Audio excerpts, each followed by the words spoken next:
Alright, everyone. Is everyone here? Is everyone ready? Because today we are going to be talking about this book to movie adaptation. This is The Ballad of Songbirds and Snakes, and we are officially 1 month out from the movie being released into theaters, and I could not be more excited.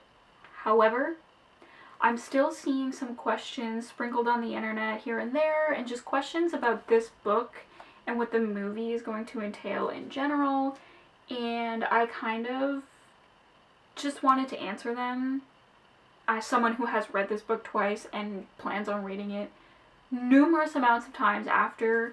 I just thought, you know what, I'm going to answer some of these questions in case some people still have these questions, in case they want to know more about the movie and they don't really plan on reading the book still, which I'll get into that question a little bit later too. But yeah, I wanted to kind of just talk about the book and the movie and everything that's going to happen for the next month.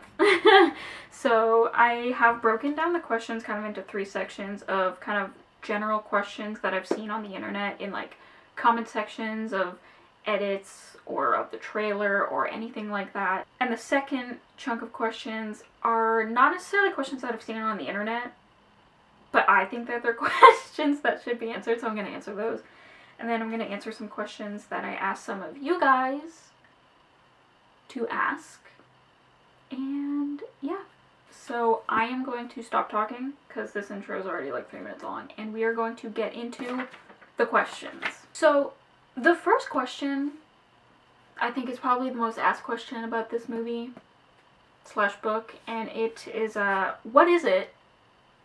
And is this a remake of the original movies? And that, the answer to that is no, it's not a remake. It is actually a prequel to the original trilogy. And so this book follows Coriolanus Snow, i.e. President Snow in the original trilogy. And yes, his name is pronounced Coriolanus Snow. And it follows him as an 18-year-old, and he is a mentor for the 10th Hunger Games. And basically, it follows him and 23 other capital children as mentors to the 24 district tributes for the 10th Hunger Games. And it's essentially a school assignment. The mentorship is a school assignment where they have to come up with solutions to make the Hunger Games entertaining. So really, this 10th Hunger Games is the building block to what we eventually see in the original trilogy. And so, to go into the next question, we have, who is Lucy Gray? And Lucy Gray is the District 12 tribute, and Victor, which I don't think is a spoiler because it's kind of a given within the trailer and in the book. I mean, look at how big the book is. The book would not be this big if Lucy Gray did not survive. And Victor of the 10th Hunger Games. And Snow is actually her mentor. And they kind of, you know, develop this weird kind of Stockholm Syndrome-esque relationship. And as the Hunger Games go on, we see their relationship grow. It's interesting because this book, as opposed to the original trilogy, is told in third-person POV. So it's Snow's perspective, but in the third person. So we get slightly more information about the other characters and what they're thinking, but it's mostly, it's told in Snow's perspective from the third person POV, whereas the original trilogy is told from the first person through Katniss's POV. Basically, this book follows Lucy Gray and Snow's journey through the 10th Hunger Games and how everything comes to be. And Snow actually is not super rich.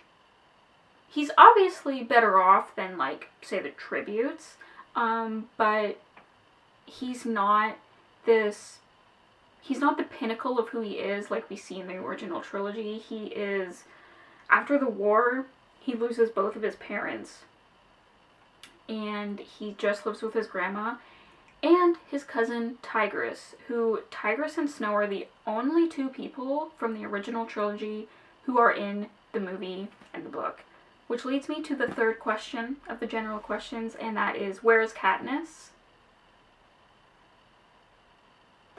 And Katniss is not in this book, nor in the movie, because as I said, this is the prequel, and it takes place 64 years before Katniss, Peeta, Haymitch, Effie, Cinna, before all of them. So she's not in this book. However, Katniss does make an appearance as like a sort of Easter egg towards the end of part 3 in the book. And so you'll just have to read it to see what kind of Easter egg it is. And so that's kind of the broad general questions that I'm going to answer. I'm most likely going to make another video kind of explaining everything about this book if you don't want to read it. So I'll go more in depth of who the characters are truly, what the plot is, and kind of how character dynamics work out and stuff like that. So those are just kind of general questions. What is it? It's a prequel about Coriolanus Snow as an 18-year-old, as a mentor during the 10th Hunger Games, and his tribute person he falls in love with is Lucy Gray Baird, and Katniss is not in this. So now we are going to get into the questions that I think I've gotten some of these questions before, but it's been like over the last 3 years that I've gotten them, because I've been talking about this book for 3 years. And I will never stop. Anyways, the first question that I am very passionate about this question, and I'm very passionate about my answer. So the question is, should I read the book before I see the movie? Yes. Long story short is that yes, I do believe you should read this book before the movie, and I know it's pretty big. As opposed to the original trilogy, this book is around 200 pages more than the original trilogy. The original trilogy caps out at around 370-ish, each of the books. This book is about 520-ish, I would say, pages. Maybe more than that. Yeah, it's about 520 pages. So it's much longer. But even if you just get through parts 1 and 2, it'll be enough for you to kind of like grasp what's happening, because I kind of made this connection last night. If you are a Marvel fan, and when you went to the theaters to watch Eternals, it was like damn near 3 hours of information overload, of like learning about all of these new characters, all of these new things like Celestials and whatever the hell that is. I fear that if you don't read this book, you are going to come out of that movie just like you did with the Eternals, of being like, that was a lot of information, don't think I retained any of it. Don't think I retained a single thing, and I fear it's going to hinder on your watching experience of the movie, simply just because it's going to be information overload, in the sense of the sheer amount of characters that are in this movie. Hey, it's a lot. The character dynamics are a lot. Just the information of, you need to basically wipe your brain of everything you thought you knew about the capital and the districts from the original trilogy, because it is not the same in the slightest. Everything is different. Everything works different, obviously, because it's 64 years in the past. So I really think that it's very important that you read at least part 1 and 2 of this book, simply so you aren't just sitting there being like, okay, this is a lot. You know, I think it's kind of important that you read it. Okay, anyways, I've also gotten the second question quite a bit, and it is, do I read the prequel before or after reading or rereading the original trilogy? And this is mostly like personal preference of what you want to do, but I think that this book is much more entertaining to read after reading the original trilogy, because one thing that I love that Suzanne Collins did in this book is that she did not throw Easter eggs in here of the original trilogy willy-nilly. She didn't put them in like every chapter. She didn't do this, that, and the other thing. She didn't overload Easter eggs. She made the Easter eggs small and powerful. Like I said, Katniss is an Easter egg in this book, but towards the end. And one of my favorite Easter eggs in the book is the line that Lucy Gray says in saying, "It's not over until the Mockingjay sings." And that line in and of itself makes you think to the original trilogy. Who is Katniss referred to as? She's referred to as the Mockingjay. What does she do? She sings, specifically in the Mockingjay book. What happens to Snow in Mockingjay? Right? It's not over until the Mockingjay sings. And so I think that, like, it's very smart of her to do that. And so it's little Easter eggs like that. If you read the original trilogy first, you'll appreciate this book and how Suzanne Collins wrote it that much more. And I think that it's so much more, like I said, entertaining, and it's much more fun to read this book and kind of gasp at some of the smaller Easter eggs that you'll see. And it's also very interesting because for question number 3, I wrote, who do I think is most like Katniss, Snow or Lucy Gray? I think it's interesting when you read the original trilogy and then the prequel, is that you will realize that Snow is much more like Katniss, and that's the reason why Snow despises Katniss. Because this is a spoiler, so if you don't want to be spoiled, scroll past. I'm probably going to put, like, the bookmark times on the timeline. I don't fucking know what it's called, but, like, skip past this part. So the thing that makes Lucy Gray win the Hunger Games is that she poisons characters, right? When it comes down to it, she's like, okay, I need tributes to start dropping, so I'm going to use the poison that Snow told her to use, because Snow gives her a compact that was his mother's as a token, and she fills it with some of the rat poison that was in the monkey cage. And so she poisons people in the games. And what does Katniss do in the 74th Hunger Games? She uses the poison berries to her advantage to win the Hunger Games, essentially. Because she was going to use them for both her and Peeta to sacrifice themselves, and they were like, hold on, no, you can't do that. You can't just, like, poison yourselves. We need a winner, so you're the winners. And so Snow, when Haymitch says, he's like, you upstaged the Capitol, Snow doesn't like it because Snow still, in the original trilogy, he uses poison to kill any enemies that he has. So him and Katniss are like this. And Snow is like, Snow knows that he is a dangerous person. He knows he's crazy.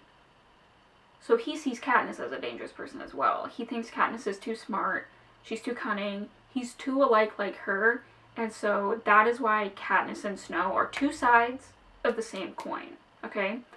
And when you really look at the relationship between Snow and Lucy Gray versus Katniss and Peeta, Lucy Gray is Peeta because she's charming, she's witty, she can talk, she can light up a crowd, like, people want to listen to her, whereas Snow is more, like, sullen, and he's okay at speaking, but he doesn't like to do it, he doesn't like to brag, he doesn't like to boast or anything like that, he just kind of wants to stay cool and behind and humble, which is kind of what Katniss is. Katniss is just like, look, I don't have anything to say, so whatever. That kind of got off on a tangent there. But anyways, to answer my last question, I think that Katniss and Snow are two sides of the same coin. They are the exact same person, and that is that. And now, for the third and final segment of the video, the questions from you guys. I asked on Instagram, and I got a couple questions that I kind of wanted to answer. These are, like, about the movies and kind of, like, my personal answers. They're not necessarily, like, about the movie or anything like that. They're more like well, we'll see. For example, the first question is, what do you think about the castings for the movie? And I love them.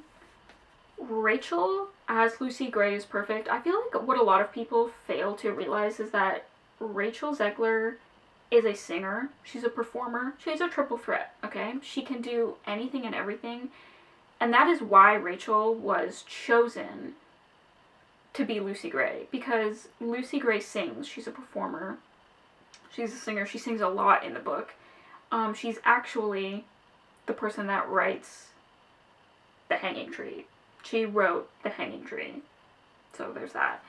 And so the casting is perfect. And one of my favorite castings is Josh as Sejanus, because when I was reading the book, I was kind of picturing Sejanus as like a Dylan O'Brien kind of Thomas in the Maze Runner type. And Josh and Dylan, when you put those men side by side, they look so damn similar, it's insane. So the casting for Sejanus was just like absolutely perfect, and Tom Blythe as Snow is going to be amazing. Peter Dinklage, obsessed with his casting. All of the castings for every single character is going to be great. I'm also very excited for Clemencia. I'm so excited to see her. I'm just excited for a lot of the casting. I think one thing about the Hunger Games movies is that they are going to cast the movies perfectly. Because even when the first Hunger Games movies came out, I remember when it was like announced that Josh Hutcherson was going to be Peeta, Jennifer Lawrence was going to be Katniss, and yes, even Liam Hemsworth as Gale was the most perfect casting ever. Like, all of the castings were perfect. It's exactly who I pictured. And it's just so good. It's too good. The castings are too good. That person deserves a raise. The casting director, give them a raise. Question number 2 is, what scenes are you most excited to see in the movie? And it's kind of a cop-out to say all of them, but I'm excited to see the scene between, and we've seen it in the trailer a couple times, the scene between Dr. Gall, Clemencia, and Snow, when Dr. Gall is showing them the pit of snakes, the like colorful rainbow snakes that were inspired by Lucy Gray. And she puts their paper, Clemencia and Snow's paper, into the pit of vipers. And they attack Clemencia because the vipers won't attack you if they're familiar with your scent. And so when Clemencia put her hand in there, they attacked her, but when Snow put his hand in there, they didn't. Because Snow was the sole person who wrote the paper, and so she caught Clemencia in a lie. So I'm excited to see that. And in turn, kind of the same thing is I'm excited to see Snow drop the handkerchief with Lucy Gray's scent, so that when they get dropped into the arena, they don't attack her, and they actually surround her, and she like sings to them and stuff like that. I'm very excited to see that. I'm excited for a lot of the scenes between Tigress and Snow, and I'm excited to see what the penthouse looks like, because in my mind, I literally pictured it like crumbling walls and ripped up carpet and chipped paint and all this other stuff. Like, I'm just excited for all of it. And I actually watched The Hunger Games, the re-release, on October 15th, and they had the 5 to 10 minute featurette of the director talking, and I got to see a lot more clips of the movie, and it just looks outstanding. Like, I actually can't tell you how excited I am for all of it. Like, I literally am like, I can't even solely pick one scene. It's gonna be amazing. I'm also kind of excited to see the scene where, towards the end of the book, this is also a big spoiler, when Sejanus and Snow are in, I'm assuming I pictured it like a plane hangar, or like a hovercraft hangar, and the Mockingbird / Jabberjays are kind of like sitting in cages and stuff like that, and Sejanus is his plan to get the rebels out of District 12, and Snow hits record.